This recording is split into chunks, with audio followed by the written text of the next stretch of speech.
Imagine you're walking through a dense forest, miles away from civilization. You've gotten separated from your friends and comrades, and the sun is beginning to set. Suddenly, you hear the rustling of leaves in the distance. You think it might be one of your friends, but when you call out, there's no response. Then, you hear a stick break behind you. You quicken your pace, hoping to find someone, anyone. But no matter how far you run, you can't seem to find anyone. Sounds of leaves rustling, sticks breaking, and now strange growling gets closer and closer.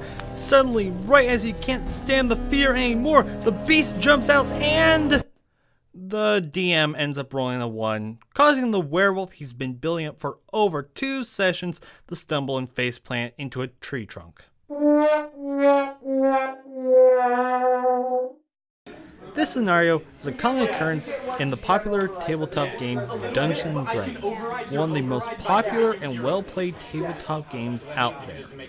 However, not many people get to experience or even know about the sometimes comical nature of this tabletop game. Despite Dungeons & Dragons or D&D being around since the 1970s, there still exists a common stereotype that D&D is just a simple game that 20-something-year-old neckbeards that still live in their mother's basement play to avoid socializing with other people. However, that description couldn't be any farther from the truth.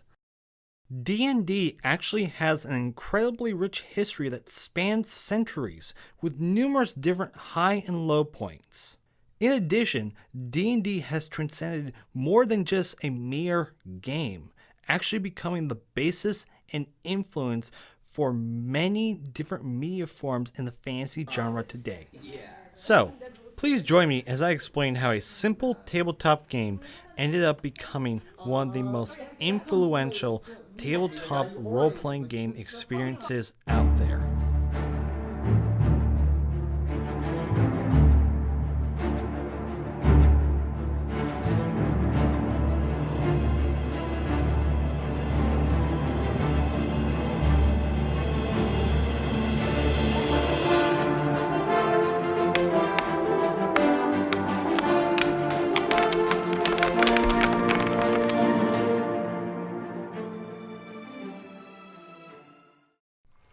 The story of D&D actually starts centuries ago, all the way back in the late 1700s.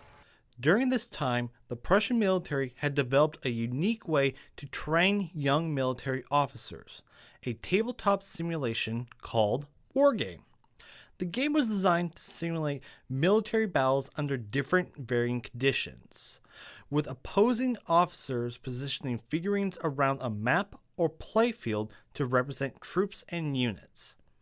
Each officer would also roll dice to determine the outcome of different orders to simulate the random nature of war. Wargames stayed as a military training tool until the 1800s, when famed sci-fi writer H.G. Wells wrote a simplified rule set, opening the game up to a wider audience across the world. In addition, this allowed for more modules or different ways to play to pop up, allowing for all eras of warfare to be included within Wargame. Fast forward to the 1970s and two individuals, Gary Gygax and Dave Arneson. Gygax and Arneson were both fans of Wargame and tended to focus on medieval scenarios whenever they played. However, they also had a bit of a unique way to play the game. Instead of playing as generals ordering around troops and units, they would focus on individual characters and their own backstories, statistics, etc. As their fascination with medieval combat and character building grew, as well as the popularity of their war game sessions, Gygax and Arneson collaborated with each other, and in 1974 they came up with their own unique rule set, first published as Dungeons & Dragons in a series of 3 books. The game was an immediate hit, and by the end of the year, all 1,000 hand-printed and published game sets had sold out. The game was so popular that Gygax and Arneson's company TSR Hobbies Incorporated formerly known as Tactical Studies rules, were barely able to keep up with demand. In addition to the basic game set, the company also proceeded to publish new supplementary books and modules, adding new classes, monsters, realms, and even pre-made adventurers. As the sales for D&D continued to skyrocket, the game began to gain some mainstream popularity and recognition, including appearing in Steven Spielberg's blockbuster E.T. Unfortunately, with this popularity came controversy. In 1979, 16-year-old college student James Dallas Egbert III went missing from the Michigan State University campus. A detective hired by Egbert's family eventually, but incorrectly, surmised that Egbert died in a real-life version of Dungeons & Dragons played in the steam tunnels underneath the campus, despite not knowing anything about Dungeons & Dragons prior to the investigation. While this theory was eventually disproven, Egbert unfortunately committed suicide due to clinical depression. This did not stop fundamentalist Christian groups and parent groups from petitioning to ban the game. The controversy even resulted in a movie based after the Egbert incident called Mazes and Monsters, get caught up in a deadly starring game of fantasy a young I am Tom the maze Hanks. controller. until they take it too far. I propose we play mazes and monsters in a real setting.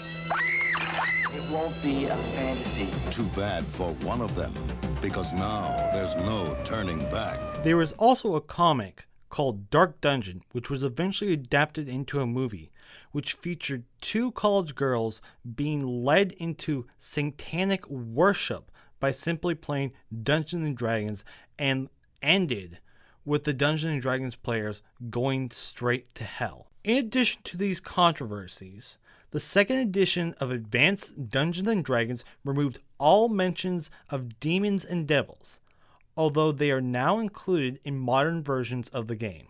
In 1997, TSR Incorporated was purchased by Wizards of the Coast, a subsidiary of Hasbro. From this point onward, Wizards proceeded to create and publish all future editions and modules of Dungeons and Dragons, including 3rd edition, 3.5, 4th edition, and most recently 5th edition in 2014. Clearly, D&D's history spans across centuries of development, controversy, and refinement, but some may ask, how does that make it special? There are dozens of games out there, such as Checkers, that have been played for much longer than D&D. How is D&D separate from those? While I admit that this is true, Dungeons & Dragons itself has become much more than a simple tabletop game. In fact, it has gone to influence so many different areas within the fantasy genre itself. For starters, many other popular tabletop games were inspired by Dungeons & Dragons. Pathfinder, for example, is based after older rule sets of Dungeons & Dragons. Other games, such as Call of Cthulhu, Mutants and Masterminds, Vampire the Masquerade, and Shadowrun have all been inspired by Dungeons & Dragons in one way or another, from setting, to creatures, to story development, to even how stats and character sheets are handled. Speaking of monsters, many monsters from D&D come from different cultures, myths, and legends across the world, creating an interesting cultural exchange within the game itself.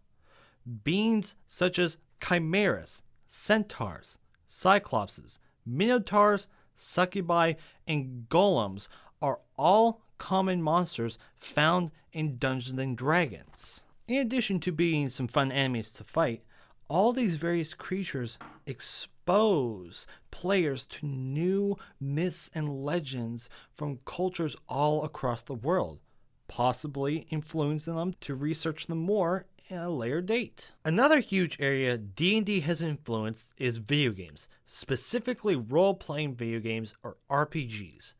Ever since the early days of Final Fantasy, RPGs have used classes, stats, and storytelling styles all found in Dungeons & Dragons. Even modern games today still take inspiration from Dungeons & Dragons. World of Warcraft, for example, uses many classes found in Dungeons & Dragons, such as druids, monks, rogues, and fighters. Skyrim offers an open world adventure for players, allowing them to explore an amazing fantasy-based world at their own pace, taking on what quests they want, going where they want to go, and act how they want to act. Even games like Persona 5, which was developed in Japan, uses a similar stat style set by Dungeons & Dragons. Heck, the whole thing has come full circle, as there are now Dungeons & Dragons video games such as Baldur's Gate and Neverwinter Nights. However, the biggest influence that D&D has probably had is on the creativity of its players. Dungeons & Dragons provides such a wide open experience that anyone can come up with their own adventure or character. Just listen to these players. I love the role-playing aspect. I like getting into my character, thinking about what my character would do. I don't know, I never did theater as a kid or like in high school or anything, but it's always something I've thought was really cool, and so I like the almost acting aspect of D&D and getting to act my own character. Favorite aspect? I think it just has to be how open-ended it is. Like with a lot of other things like video games and whatnot, you can only go so far with creativity, but with Dungeons & Dragons, it's just about infinite. You can go as far as you want, as creative as you want. It's endless. It's a lot of fun.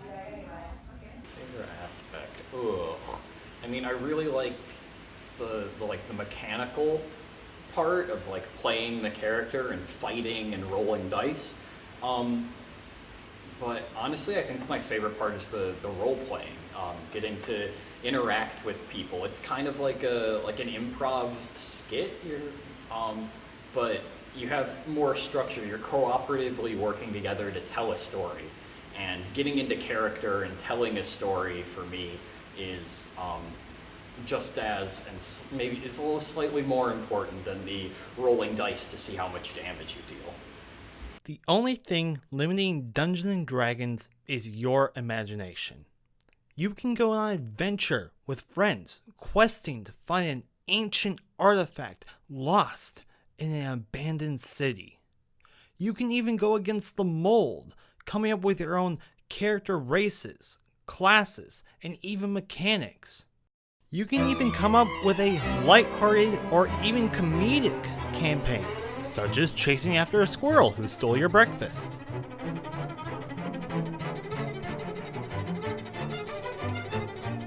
While Dungeons & Dragons may not be for everyone, there is no denying the extensive history behind it, as well as what it has gone on to influence in the fantasy genre itself.